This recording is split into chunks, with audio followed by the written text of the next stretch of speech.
wonderful, wonderful week, a strong Yom Kippurim, and we are now approaching the beautiful, beautiful Chag, coincides with Shabbos, Zman Simchasenu of Chag HaSukkos. And there's a very famous tour in the beginning of Siman Taf Reish Chaf Hey, where the tour wants to know why we celebrate Sukkot in Tishrei in the fall, when really it is Zecher Yetzias Mitzrayim. It happened in Nisan. Why do we not sit in Sukkos during Pesach time? And the Torah famously answers a very European answer. He says, well, the weather in the springtime is very, very comfortable. We would naturally be going out of our houses, enjoying the fresh air, sitting in huts, and therefore to make it clear that we're doing it l'shem mitzvah, not just because of the spring fever in the air, so we go out into our sukkah specifically in Tishrei, and that's why the Torah shifted it to that period of time. And where it's less comfortable, it's starting to be the rainy season, it's getting colder, so that's when we do the mitzvah. The Vilna Gaon has a different approach. And the Vilna Gaon, very famous Vilna Gaon, points out that Yom Kippur really represented when, after the Egel Hazav, Moshe went up to accept the Luchos Shnios, and we had a full tshuva and slicha and mechila that happened on Yud Tishrei at Kabbalas HaTorah in Har Sinai. And then, over the next few days, we were commanded to build a Mishkan. We started to collect all the materials for the building the Mishkan. The building started on Yud Dalet, and on Tezvav, the Anani HaKavod, the Shechina, once again rested on the Mishkan. So Sukkot is really a direct continuation from the Slicha Mechila of Yom Kippurim of Yud Tishrei that now climaxes with the Anani HaKavod and the Shechina resting on the Mishkan, which is what we celebrate specifically in Tishrei, Tezvav Tishrei, and that is exactly the continuum between Yom Noraim, Rosh Hashanah, Yom Kippur, into Chag HaSukkos. And it's no coincidence that really the halacha also bridges the gap over here. The first mitzvah that we do, Motzei Yom Kippur, is to build our sukkah, to connect these days. Today we are standing in days that we don't say Tachanan, once again bridging the gap between Yom Kippur, which is the paradigmatic day of Yiras Hashem, and Chag HaSukkos, which is a different avoda, an avoda of simcha, of Zman Simchasenu, of celebrating with Hashem. But when we think about the two mitzvahs that we have, the two sets of mitzvahs that permeate and dominate the days, we have a striking duality, which I think reflects this commonality, this Sukkot being the climax of Yom Kippur. On the one hand, we celebrate our relationship with Hashem. We celebrate the restoration of that relationship, and we have the mitzvah of Arba Minim, which are mitzvahs that we fulfill during the daytime, and they're highlighted by beauty. And the mitzvah of Arba Minim is pre-Eitz Hadar, to find minim that are beautiful.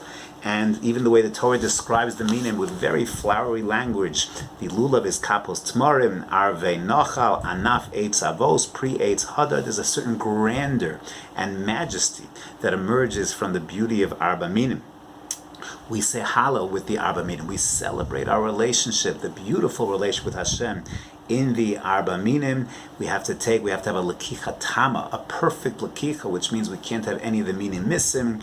The minim have to be taken derek kidilasan as they grow, which highlights again their beauty, and that is the mitzvah of Arba Minim, taking the beauty of nature, taking the physicality, elevating it, connecting it, singing songs of praise. Az Yirananu Atze Hayar, even the Yatze Hayar sing Hashem's praises.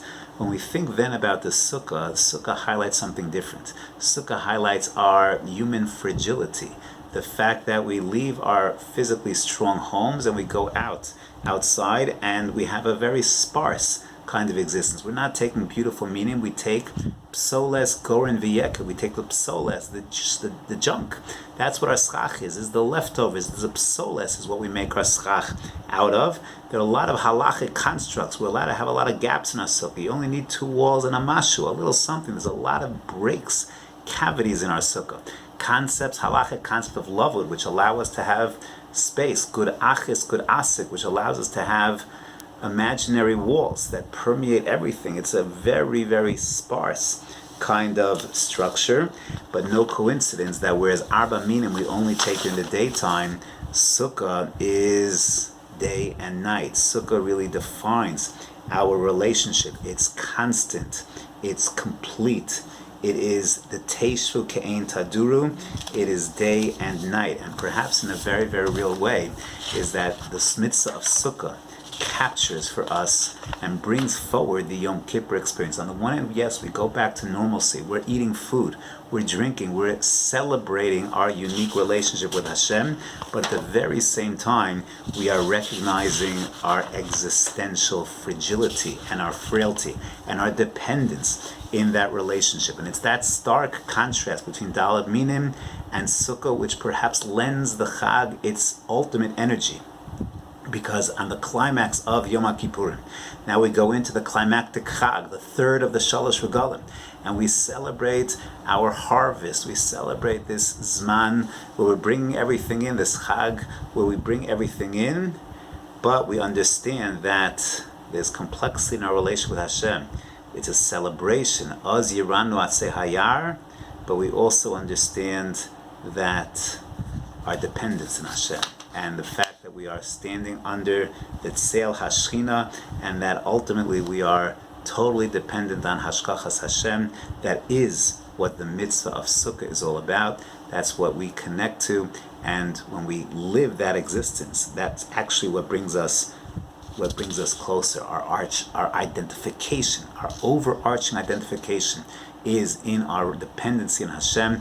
We were inspired to that on Yom Kippur, and then we live it. We bring it into reality on Chag HaSukkos. Perhaps that's the connection that the Gra points to, this linkage between the days of awe of Rosh Hashanah and Yom Kippur, and then bring it into reality in the unique and special days of Chag HaSukkos, where yes, our dependency and our fragility is really the source of our ultimate simcha, because we know that that is what it's all about, our relationship with HaKadosh Baruch Hu.